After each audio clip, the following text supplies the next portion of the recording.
Muy buenas tardes para todos los asistentes a esta capacitación de MD Training. El tema que trataremos a continuación es la resistencia aeróbica. Mi nombre es Yuri Cajamarca, especialista en ejercicio físico para la salud, profesional en ciencias del deporte y la educación física con énfasis en fitness. Yo actualmente soy entrenadora para deportistas de alto y medio rendimiento en modalidades como el atletismo y el triatlón. A continuación definiremos qué es la resistencia aeróbica. La resistencia aeróbica es una capacidad física más del cuerpo humano, como lo es la fuerza, como lo es la flexibilidad. Aquí tenemos dos definiciones importantes. Por un lado, es la capacidad de resistir psíquica y físicamente una carga o esfuerzo durante un largo periodo de tiempo, produciéndose finalmente un cansancio insuperable y o la incapacidad de recuperarse rápidamente. En esta definición tenemos varios aspectos importantes.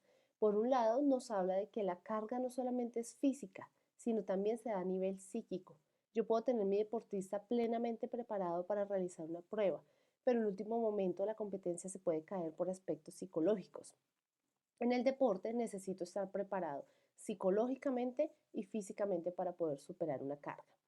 Por otro lado, nos habla que es en un largo tiempo. Siempre que hablemos de resistencia, vamos a hablar de tiempo.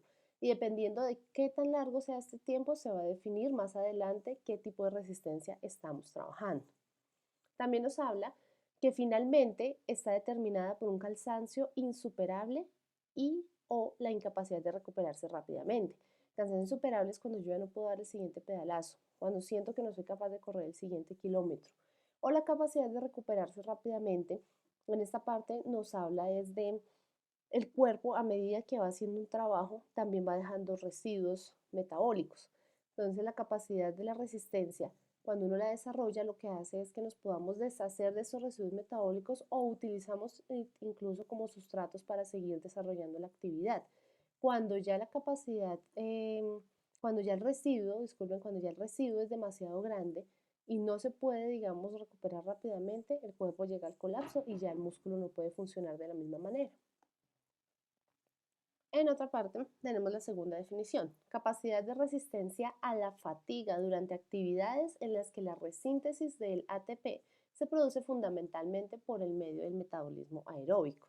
Aquí lo que nos está hablando es que el ATP es como la moneda energética del cuerpo y se produce por diferentes vías. Verán que se ha producido por vía anaeróbica, en baja presencia de oxígeno, pero en resistencia aeróbica estamos hablando siempre de consumo de oxígeno. Por tanto, se produce fundamentalmente por el medio del metabolismo aeróbico, utilizando como sustratos energéticos los carbohidratos y las grasas principalmente.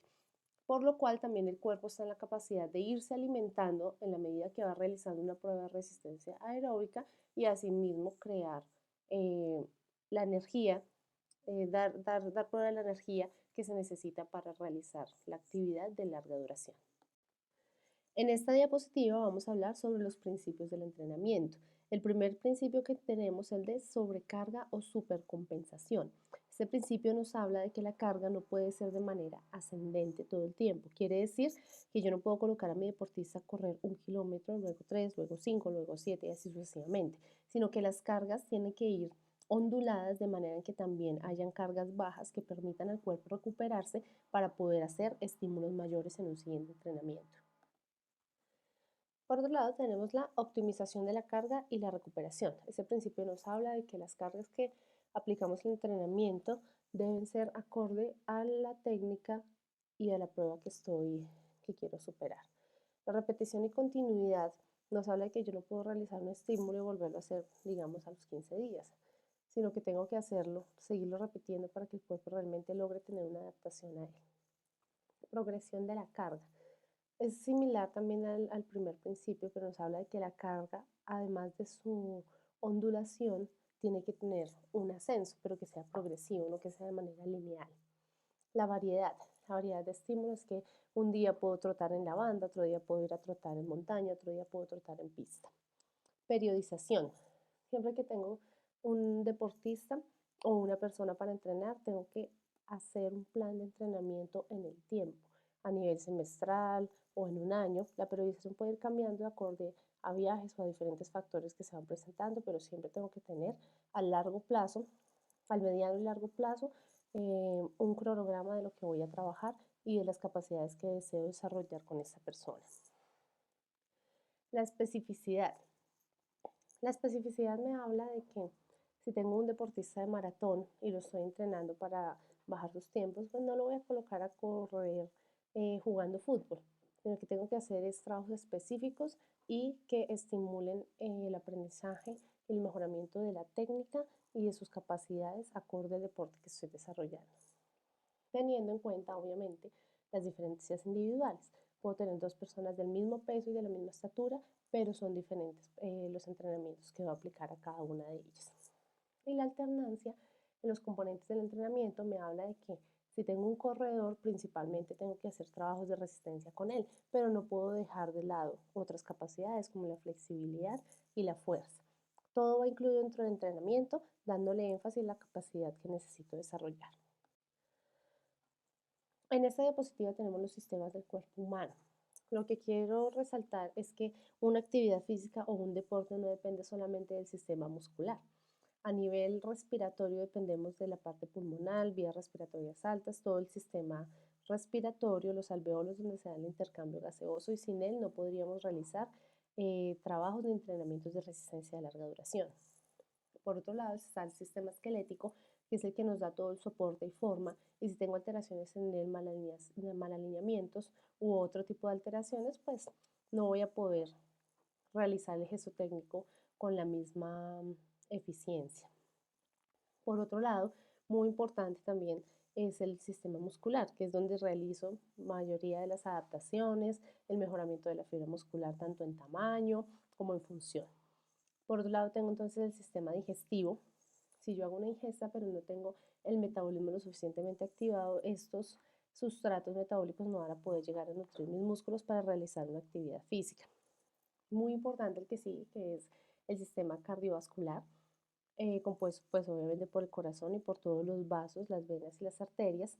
Algunos deportistas presentan adaptaciones en el sistema vascular, hipertrofia en el ventrículo izquierdo, principalmente los de resistencia de larga duración.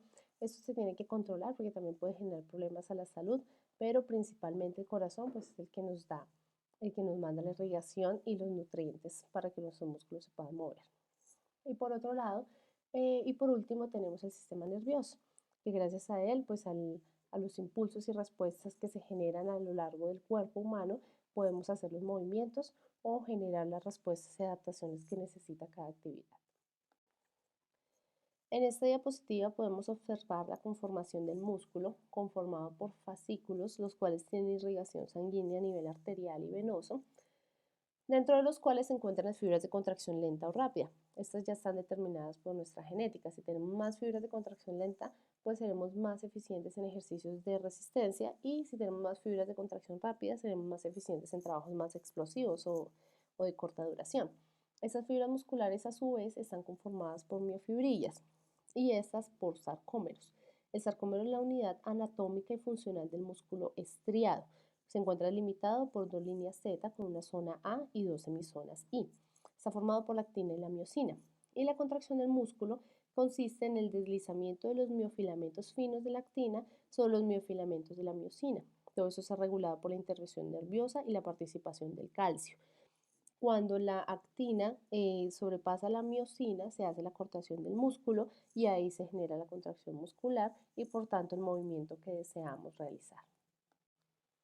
A continuación tenemos diferentes tipos de fibras musculares. Las tenemos de tipo 1, tipo 2A y tipo 2B. Las fibras de tipo 1 son las de resistencia a la fatiga alta, de diámetro pequeño, de velocidad de contracción lenta, metabolismo oxidativo aeróbico, cantidad de mitocondrias alta, tipo de contracción lenta y fuerza desarrollada baja. Estos tipos de fibras nos sirven, como vemos en la imagen, para deportes como el ciclismo y para deportes de resistencia a larga duración. Por otro lado, tenemos el tipo de fibras 2A. Su resistencia a la fatiga es media, el diámetro medio, velocidad de contracción rápida, metabolismo glucolítico oxidativo aeróbico, cantidad de mitocondrias alta, tipo de contracción rápida y fuerza desarrollada media. Como ejemplo, podemos tener a una gimnasta que tiene picos de explosividad, pero también tiene un periodo de duración de una rutina establecido que no es inferior a 5 minutos. Por otro lado, tenemos tipos de fibra 2B, en los cuales su resistencia a la fatiga es baja, el diámetro es grande, la velocidad de contracción rápida, metabolismo glucolítico anaeróbico, o sea, con baja presencia de oxígeno, cantidad de mitocondrias alta, tipo de contracción rápida, fuerza desarrollada alta. Este tipo de fibras son más propias de los deportes de explosividad, como vemos en la imagen, como el levantamiento de pesas. Ahora vamos a hablar de las adaptaciones fisiológicas a los estímulos que generamos durante el entrenamiento. El tipo de fibra nosotros no lo podemos cambiar, pero sí podemos hacer más eficiente el consumo de oxígeno, por ejemplo, en las fibras de tipo 1 o la velocidad en las fibras en las de tipo 2A. El tamaño de la fibra sí se puede modificar porque la fibra se puede hipertrofiar cuando hago trabajos de fuerza. El contenido de mioglobina, principalmente en los trabajos aeróbicos por el transporte de oxígeno, también puede aumentar. La función mitocondrial sí aumenta en los diferentes tipos de fibra porque todas necesitan transformar energía, entonces la función se vuelve mucho más eficiente. Las enzimas oxidativas principalmente las podemos ver en los trabajos de resistencia aeróbica de larga duración. El umbral del lactato es este umbral que a veces puede llegar a limitar algunas de las capacidades, pero yo lo puedo ir empujando, irlo corriendo un poco más hacia la derecha para durar más tiempo en determinada actividad. El metabolismo lípido. Este es más propio de las actividades de larga duración.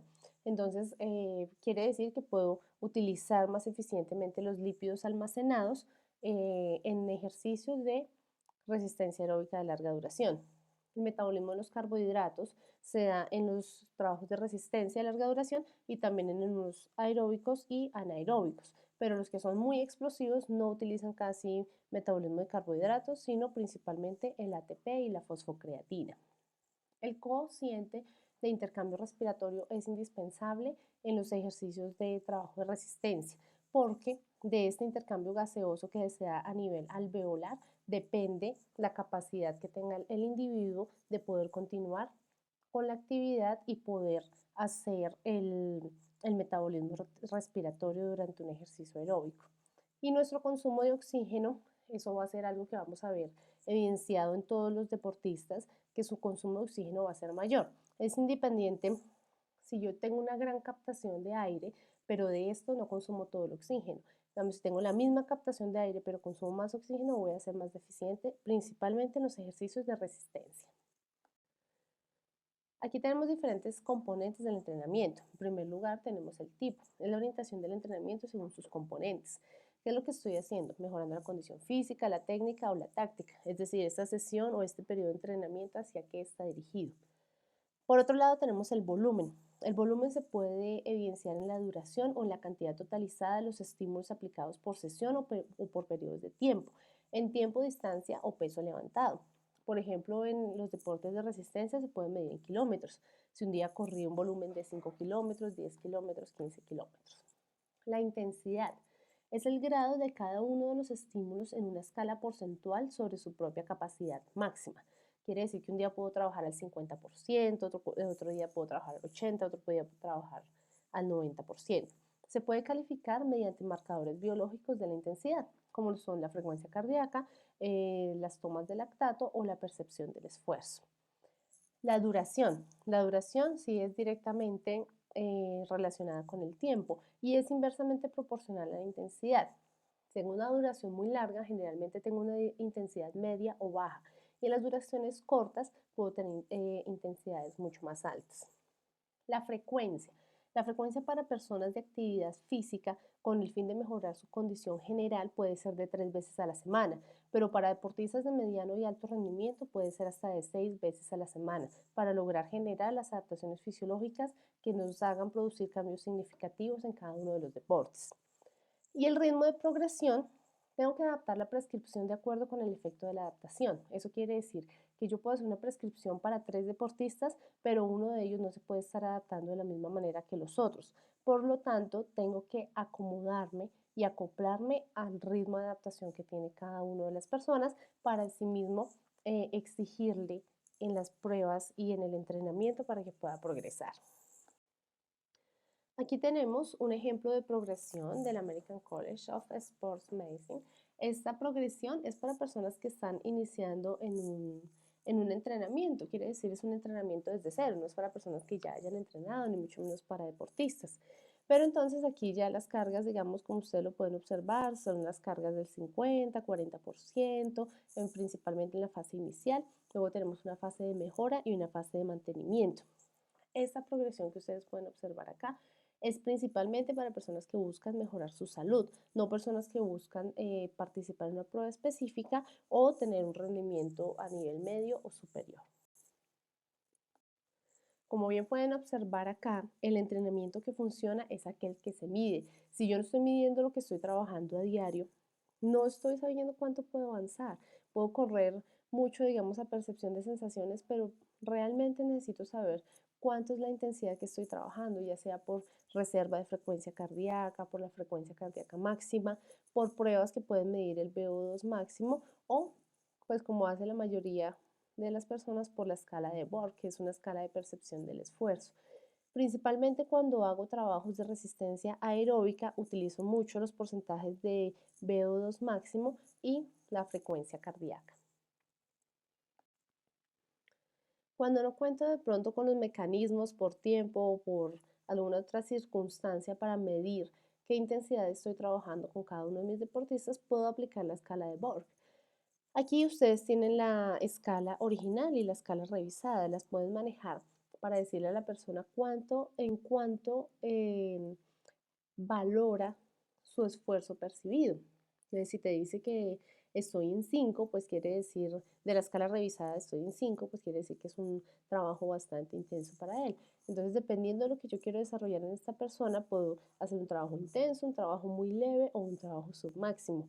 Pero siempre es muy importante apoyarse en otros tipos de medición, como la frecuencia cardíaca, el VO2 máximo o pruebas de lactato. Para poder realizar una medición específica del trabajo aeróbico y principalmente en este caso del VO2, del consumo máximo de oxígeno, tenemos diferentes tests que se pueden trabajar fuera del laboratorio. Uno de ellos es el test de Kurz-Navet o test de Leyer. Es un test que su objetivo es valorar la potencia aeróbica máxima y determinar el VO2 máximo. Tenemos un protocolo en el cual la persona tiene que ir corriendo en una distancia de 20 metros a un ritmo que está determinado ya por un sonido. Eso lo vamos a hacer en una práctica posteriormente. Tomamos una serie de datos y cuando la persona sea incapaz de llegar a tiempo a uno de los conos en determinado sonido, pues la prueba se da por terminada. Con los datos que logro tomar, valoro el consumo máximo de oxígeno de esta persona. Al igual que este, hay muchos test de medición indirecta que no se necesita hacerlos en laboratorio y que nos pueden ayudar mucho a medir los progresos de las personas que estamos entrenando. Esta es una tabla de medición del VO2 máximo, entonces está clasificada por mujeres y hombres. En las diferentes pruebas me va a dar el consumo máximo de oxígeno de las personas en mililitros por kilogramo por minuto. De acuerdo a la edad, puedo clasificar si es un consumo pobre, aceptable, bueno, excelente o superior. O puedo determinar si una persona inició su entrenamiento en la fase aceptable, mejoró, luego se volvió excelente y ahora superior. Entonces es muy importante tener en cuenta esta tabla porque aquí es donde le puedo decir a una persona si está mejorando su resistencia aeróbica o no. Tenemos diferentes métodos para realizar el entrenamiento de la resistencia aeróbica. Por una parte tenemos los métodos fundamentales y por otro lado tenemos los métodos específicos. Primero vamos a ver los fundamentales. El primero de ellos es el método continuo. Dentro del continuo puedo tener el continuo constante, variable y el Farlek. Continuo, como su palabra lo indica, quiere decir que es una carga que se mantiene estable en el tiempo. Dentro del continuo constante tenemos un trabajo sin cambio de intensidad. Es decir, que puedo correr 10 kilómetros a 6 kilómetros por hora y mantener esa intensidad de principio a fin. Luego el continuo variable quiere decir que le hago un cambio sistemático en la intensidad. Entonces quiere decir que de los 10 kilómetros puedo correr uno a 6 kilómetros por hora y otro a 5. ¿Listo? Entonces ahí puedo hacer una variación leve en la intensidad. Y el Farlek quiere decir que puedo correr 10 kilómetros, pero lo puedo hacer en diferentes terrenos o en una montaña donde los cambios no son sistemáticos, o sea, donde la intensidad no depende de lo que yo quiera, sino del terreno. El segundo de los métodos fundamentales es el método interválico. El método interválico puedo trabajar según la intensidad o según la duración. Según la intensidad lo puedo clasificar en intensivo y extensivo. Quiere decir que un estímulo puede ser muy alto, o sea, poner a correr a la persona a los 10 kilómetros a 4.5 kilómetros por hora. Y según la duración lo puedo hacer intervalos de largo, mediano y corto tiempo. Entonces, la característica principal del método interválico es que tiene picos de intensidad muy altos y luego valles de recuperación. Tenemos en el tercer lugar el método de repetición. Las repeticiones ya se dan, la diferencia que hay entre las repeticiones y los intervalos es que las repeticiones tienen una pausa completa, se alcanzan a tener una recuperación completa. Quiere decir que yo puedo correr 10 kilómetros, pero puedo correr 3 kilómetros y descansar 5 minutos, luego correr otros 3 y volver a descansar. Entonces esto ya sería un trabajo por repeticiones cuando la pausa es completa. El último de los métodos fundamentales es el método de competición y control. Ese ya lo puedo utilizar cuando estoy dirigiéndome hacia una competencia. Entonces tengo que manejar los porcentajes de capacidad del entrenamiento y el método de competiciones. Dependiendo de la prueba a la cual yo me quiero acercar, tengo que hacer trabajos similares, submáximos, digamos, de una prueba de 10 kilómetros, yo puedo correr 8 kilómetros u 8.5. Si quiero correr 42 kilómetros, puedo correr máximo 38 kilómetros. Haciendo diferentes variaciones en la intensidad, esos trabajos se deben trabajar entre el 95 y el 105% de la carga. Como les dije al iniciar la parte de métodos, tenemos los métodos fundamentales y los métodos específicos. Entonces ya vimos los 4 métodos fundamentales, ahora vamos a hacer los métodos específicos. Dentro de los métodos específicos también tenemos el continuo, pero este continuo lo podemos dividir en 3: continuo extensivo, intensivo y variable. En el extensivo puedo trabajar una intensidad del 45 al 65% del consumo máximo de oxígeno, de 30 minutos a 2 horas de su duración, y su metabolismo principal es a través de los lípidos. El continuo intensivo va del 60 al 90% de la capacidad máxima de consumo de oxígeno, de una duración menor de 30 a 60 minutos, utilizando el metabolismo del glucógeno. Y el continuo variable quiere decir que la duración va de 30 a 60 minutos y los cambios se pueden dar entre el anaeróbico y el aeróbico. Quiere decir que puedo tener cargas muy altas y cargas bajas para lograr hacer una adaptación continua o variable al entrenamiento de resistencia. ¿Cómo debo determinar cuál de los métodos debo trabajar? El continuo extensivo lo puedo trabajar para personas que van a correr una maratón, el continuo intensivo para personas que se están preparando para correr 10 o 15 kilómetros, y el continuo variable se puede utilizar para personas que quieren correr carreras a campo traviesa o carreras de trail, que son en montaña y que el terreno es el que determina la intensidad. En un momento puedo estar corriendo en plano, en bajada o llegar a una colina en subida. El segundo de nuestros métodos específicos es el método interválico. Como ya lo habíamos dicho anteriormente, tiene picos de intensidad y valles de recuperación. Este lo podemos clasificar en largo, mediano, corto o muy corto. Y como vemos en esta diapositiva, si el trabajo es muy largo, la intensidad es mucho más baja. En el trabajo mediano, la carga va subiendo; en el intervalo corto, la carga sube aún más; y en el intervalo muy corto, la carga es máxima. Cuando hablo de la carga de 2-3, quiere decir que son 2 minutos de trabajo muy alto por 3 minutos de trabajo en menor intensidad. Estas cargas en la parte larga se dan máximo por 8 minutos, en la parte mediana se dan de 60 a 90 segundos, en el intervalo corto de 20 a 30 segundos y en el intervalo muy corto de 8 a 10 segundos. En este último, pues la carga es muy, muy, muy alta.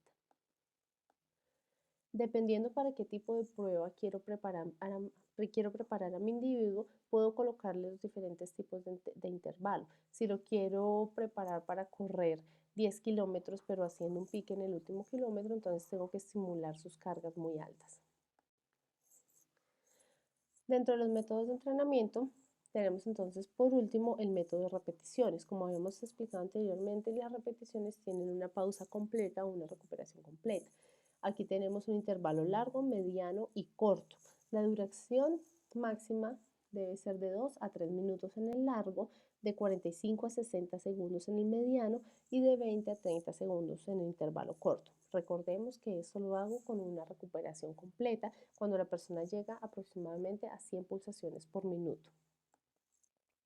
Los trabajos de repeticiones los puedo hacer para mejorar la respuesta de la persona a una carga aeróbica o cuando las personas están desacondicionadas físicamente. En lugar de colocarlos a correr 5 kilómetros de corrido, lo puedo colocar a correr 1 kilómetro, descansar, luego otro y así le voy sumando hasta que luego logro completar la distancia que requiere.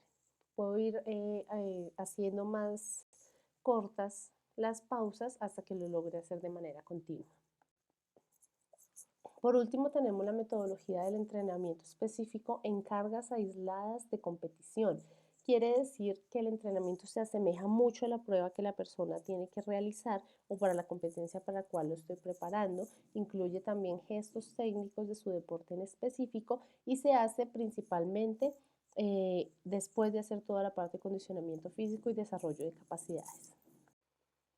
A continuación les comparto la bibliografía donde van a encontrar gran información sobre todo lo que tiene que ver con la prescripción, la evaluación y el desarrollo de la resistencia aeróbica. Por favor recuerden siempre que la distancia entre querer y poder se acorta con el entrenamiento. Gracias, espero verlos pronto.